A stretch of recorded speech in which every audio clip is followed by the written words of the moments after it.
What's up, YouTube? T-Movies here with the new show Creep Show premiering on Shudder today. Since it is a horror anthology series, I decided to do my top 10 favorite horror anthologies. Whether I'm actually going to mix it up with adding mainly movies and TV in this list. So, because there's been some really cool horror anthology in the last couple of years, whether it's on TV or in movies and all. So, with that being said, here's my 10 favorite horror anthologies. Alright, coming in at number 10 is a horror film called VHS. Now, VHS is this found footage horror film from lots of interesting filmmakers, and it's pretty much about like these group of misfits who are hired by pretty much an unknown third party to burglarize a desolated house in the countryside. And they end up acquiring this rare tape. And so, like, upon searching the house, the guys end up being confronted by a dead body, including like a hub of an old television and loads of interesting stuff. And the film is pretty much presented as a anthology of short horror films that's like built into like this frame narrative and all. And pretty much each segment is from the VHS tapes that's like found in the room. And lots of these are actually directed by Adam Wingard, who also gave us that Death Note remake. Adam Wingard is a pretty cool director. He also did that Your Next movie, which I love. Your Next.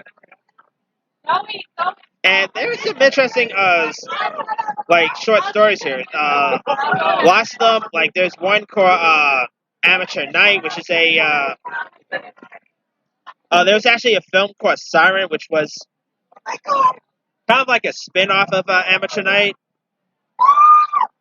There's also one called Second Honeymoon that was directed by Ty West. There was Tuesday the 17th. Some there was one that called What's the story, geezer? Horror Anthologies. Fuck, so you need to get a better video. Yeah.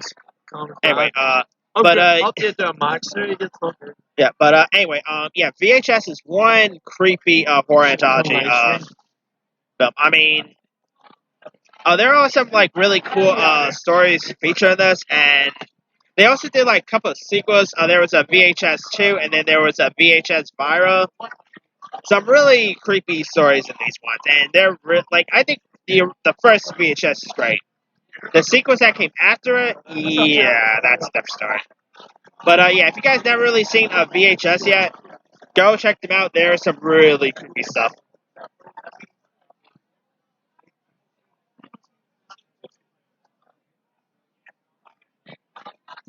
Alright. Now, coming in at number 9, there is, of course, coming in at number 9, there is Hood of Horror. Now, not Hood of Horror, Tales of Horror, I meant to say. Tales of Horror, it's pretty much like these are short horror vigilantes, and they pretty much deals with like mostly African American characters, and it pretty much introduced us to like 3 youths out to pick up a drug shipment at this funeral parlor from like a strange director named Mr. Sims, and so like pretty much the 3 pranks end up running their like ways through the parlor. And so, like, Mr. Sims really tells them, like, the last stories of these interesting clients. Like, few of the stories includes Welcome to the Mortuary. There's also one called Rogue. There's one called Rogue Cop Revelation. Then there's, this is a whole series that, like, these stories all mainly take place. It's a horror film that takes place in the hood. And there's actually a sequel that got released on DVD, which I never really bothered checking out because it didn't look all that great. But the first Tales of Horror is really good. I mean, some of these are some really creepy tales. I mean, there's stuff about like course, there's stuff like police brutality, and there's like drug stuff in this. I mean, yeah, Tales of the Hood is one creepy horror flick. All right, now coming in at number 8, we got Holidays.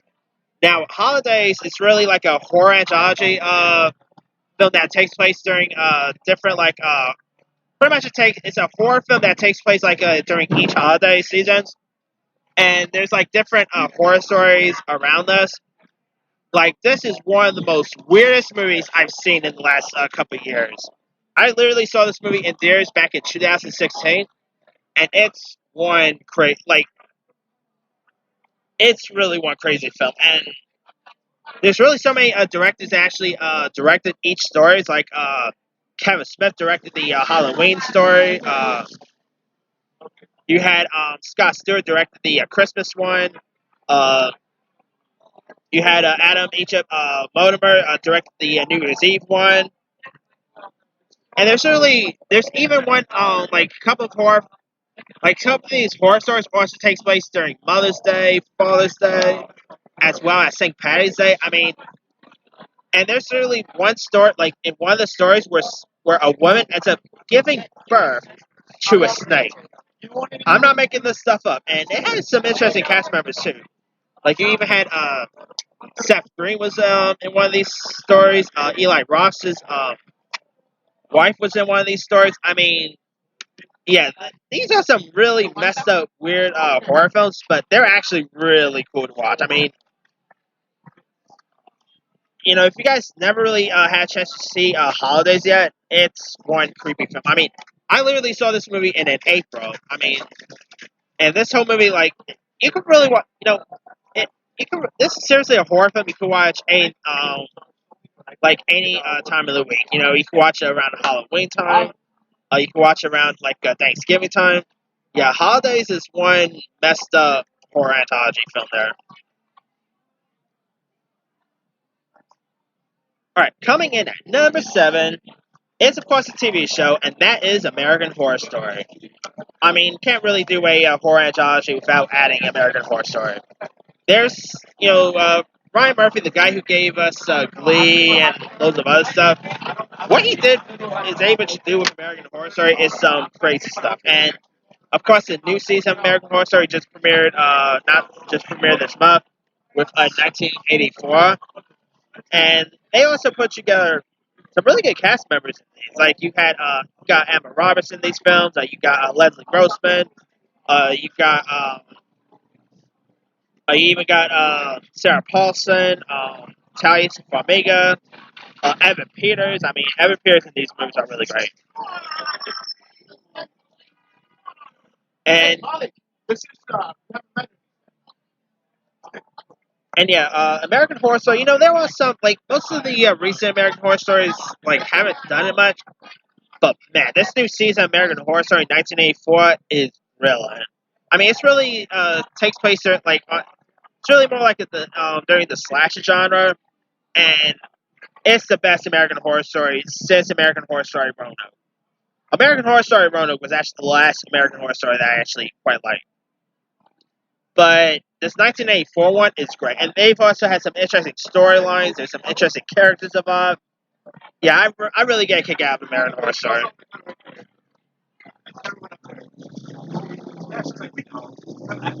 Alright.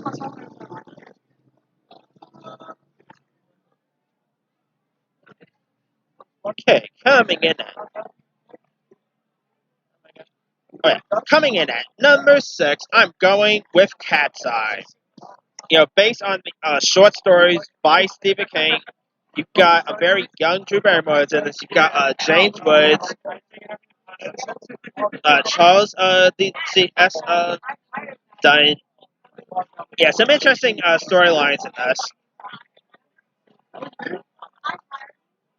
I mean, Cat's Eye is one of the most horrifying, seriously, one of the most terrifying horror films you'll see in the 80s. It's where this stray cat named Tom Tubby ends up being ends up being chased down by a dog, and he ends up nearly getting run over down by a car. So like he ends up hiding from the dog in this delivery truck, and which like ends up driving to New York City. And so like the cat ends up hearing these dim body voices from from pretty much like a young girl playing for help because like someone is like draining her, and so like the cat ends up picking up ends up being picked up by Jung, and there's like and there's also stories that ends up being told like there's quitter saying there's also there's also one core the ledge. I mean, this whole film pretty much is told through the eyes of a cat, which hence the title Cat's Eyes. I mean, some of the stories featured in Cat's Eye are creepy. And you know, when Drew Barrymore was young, you know, she of course had E.T. and Firestarter. This is barely a movie that you never really hear of. Cat's Eye is pretty decent. Alright, coming in at number 5, I'm going with Trick or Treat. Now, Trick or Treat is a horror anthology film that takes place during Halloween, and it's directed by Michael Daltrey, who also last directed the recent Godzilla movie. And Trick or Treat it's crazy. I mean, it's pretty much interwoven stories that like features during traditions that are like best forgotten, where these residents some of them are played by Anna Paquin, Brian Cox, and Dylan Baker, who pretty much who live in this small town who face real who ends up like facing real ghosts and goblins on Halloween, and there's also like this kid who named Sam, who's this like mysterious trick or treater who's like wearing this shabby who's really wearing this costume, and he ends up getting missing one night, and so he pretty much ends up making appearance in each different stories told within, and Trick or Treat, by the way, is also produced by Bryan Singer, who also gave us the X-Men movie, so there's that too. Trick or Treat it's really creepy. I mean, there's so many great horror movies that takes place during Halloween, whether you're talking about the Halloween movies and all. But I think Trick or Treat, it's really underrated. It gets pretty bloody at times. I mean, Michael Daughtry, who also gave us Krampus, I mean, he went from directing a horror movie that takes place during Halloween to a horror movie that takes place during Christmas. Then he did Godzilla King of Monsters, which I like, but kind of thought it could have been better. But anyway, Trick or Treat, it's one of the most creepiest horror anthologies you'll see. If you never seen Trick or Treat by now, give it a go. It's a really good one. I'm still holding out hope for a sequel, by the way, because I think it was Michael Daughtry or someone kind of promised that we were going to get a sequel, but never came to be. But who knows? Maybe it'll happen one of these days.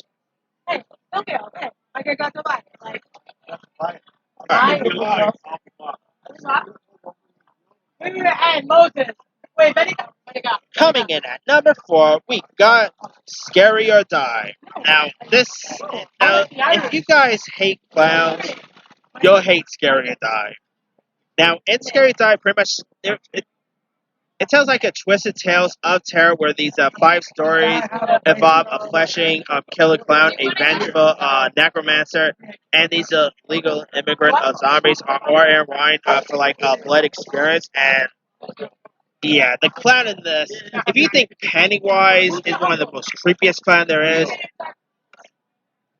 you gotta watch Scary or Die. Who do you pay your taxes to? Uncle who? What did she do to honey? Uncle who? What are you doing to me? No, help me. It's 3 letters. But Scary or Die is one. Sorry about that, guys. Scary or Die is one of most. Like, there are some really creepy clowns in this, and Yeah, if you guys hate clowns, you'll hate Scary or Die. I mean, you even got the dude off of High School Musicals in this, and yeah, and some of the stories in this. I'm sorry, love. Some of the stories in this are really creepy. Like you got the crossing, which is one pretty creepy one.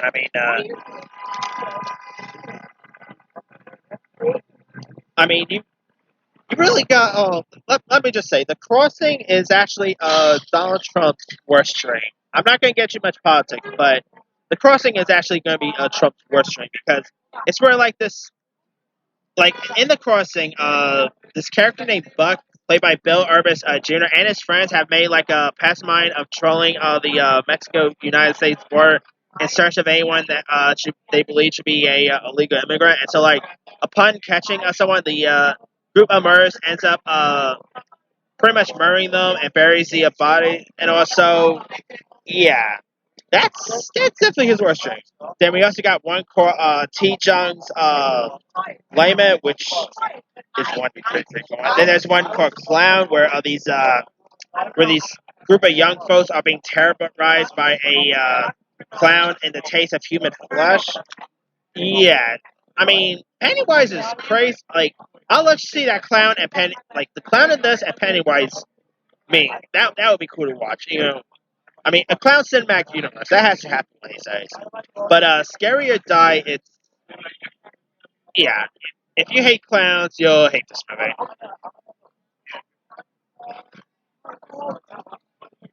All right. Okay, coming in at number. All right, now coming in at. All right, now coming in at number 3, the TV show that's just premiered today, and this is kind of the reason why I'm doing this list. Number 3, I'm going with the movie Creep Show, directed by zombie legendary director George A. Romero. I mean, this show is pretty much like this movie is pretty much like tells like 5 different short stories, pretty much contained within like a single full length feature. And this film ends up pretty much scaring the traditional boogeyman. And so, like in one story, there's like a monster that ends up escaping from its holding scout. So then there's another one where like which focuses on a husband played by Leslie Nielsen, by the way, with like a creative way to end up getting his shooting right back. Then you even got Stephen King actually appear in this. You even had E.J. Marshall. I mean, yeah, Stephen King has actually appeared in stuff like before in Chapter 2, by the way. And Creepshow is based on short stories by Stephen King, and Creepshow. There's like a creeper that's in this film. I mean, it gets pretty violent, pretty bloody. I mean, it's George A. Romero after all. What do you expect? Who doesn't love George A. Romero? I mean, yeah, if you guys never seen the movie version of Creepshow, check Creepshow out. It's one of the most creepiest horror movies of the 80s. Yeah. Alright.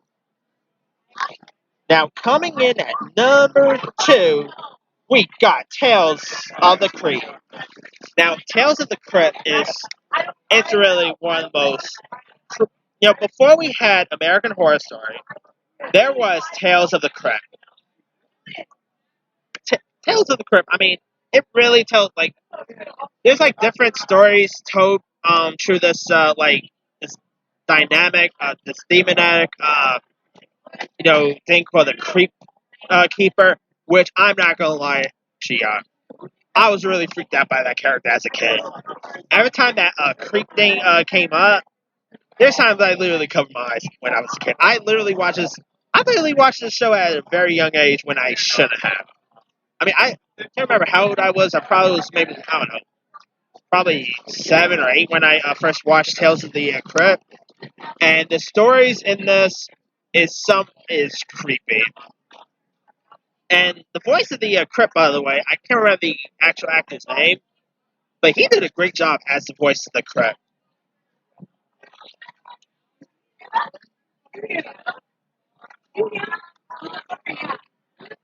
and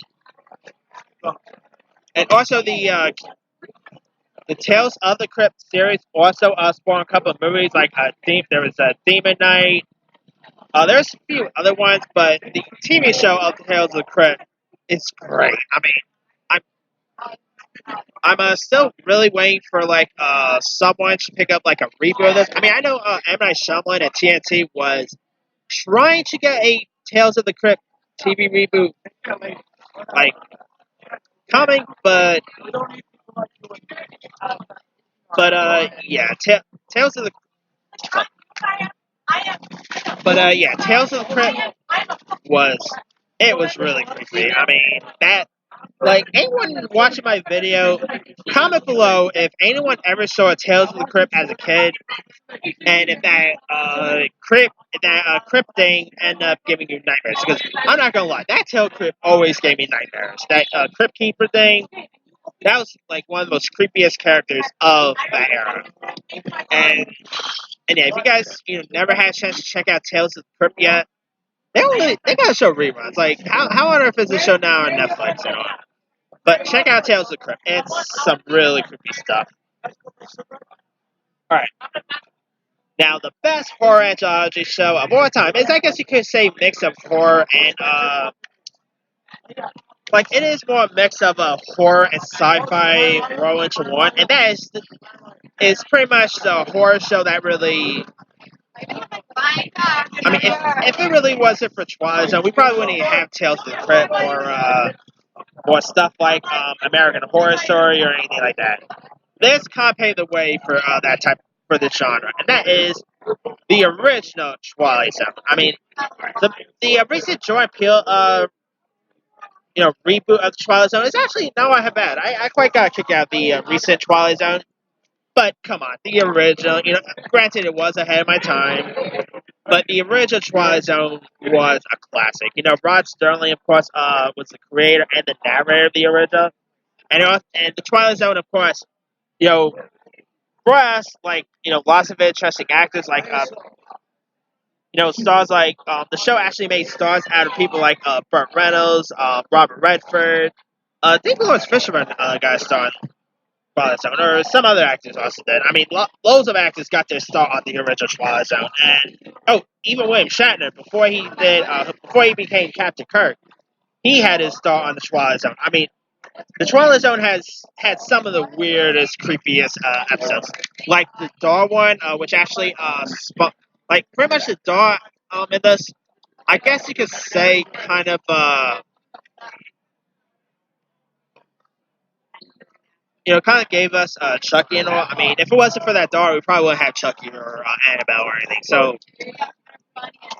So yeah, the creepy Daw in the Twilight Zone paved the way for Chucky and Annabelle. And yeah, if you guys literally never seen the original Twilight Zone, I mean, the CBS or Access one is great. And also, I think Forrest Whitaker once was the narrator of like a 2000s reboot, but none of them actually beat the original. I mean, all of them are, of course, in black and white. I mean, the Twilight Zone is some of the greatest stories you'll see on TV, and they show reruns a whole lot on the Sci-Fi Network. Definitely give them a go. You'll get a kick out of the Twilight Zone. All right. Alright, that's pretty much it. Let me do the quick rundown. 10 VHS. What are you doing? Talk about horror films. Oh, right. I'm in your camera right now. Anyway, let me. Tommy, get in there! Tell me who am I talking to right now? No one. I'm pre-recording. Okay, right. I'll go to this side. Alright. Anyway, You got a collab with me, So- lad. I'm telling Anyway, you, Hey everyone, this is Cleaner Doherty from Ireland. He's doing a slight collab, but the collab is with me. Because I'm from Ireland. Tell me, isn't that right? Yep. Yeah. So Anyway. the collab's with me. Anyway, let me do this quick rundown. 10 VHS. 9 Tales of Horror. 8 Holidays. 7 American Horror Story. 6 Cat's Eye. 5 Trick or Treat. 4 Scary or Die. 3 Creep Show. 2 Tales of the Crypt. And 1 The Twilight Zone. Now, there's loads of other ones I probably could have added. With the TV list, I could have added Scream Queens. From Dusk to Dawn is pretty good. Are You Afraid of the Dark? The reboot, by the way, returns in October. Cannot wait for that. There's The Outer Limits. There's also All Hallows Eve, which cannot wait for Terrifier 2, by the way. Tales of Halloween there is. There's loads of great horror anthologies out there. So, anyway, let me leave it to you guys. What's some of your favorite horror anthologies there is? Whether it's American Horror Story, or Twilight Zone, or Trick or Treat, or one that's not even on my list. Drop a comment below. Don't forget to like, subscribe, hit that bell for more notifications. This here's Team Movies signing off.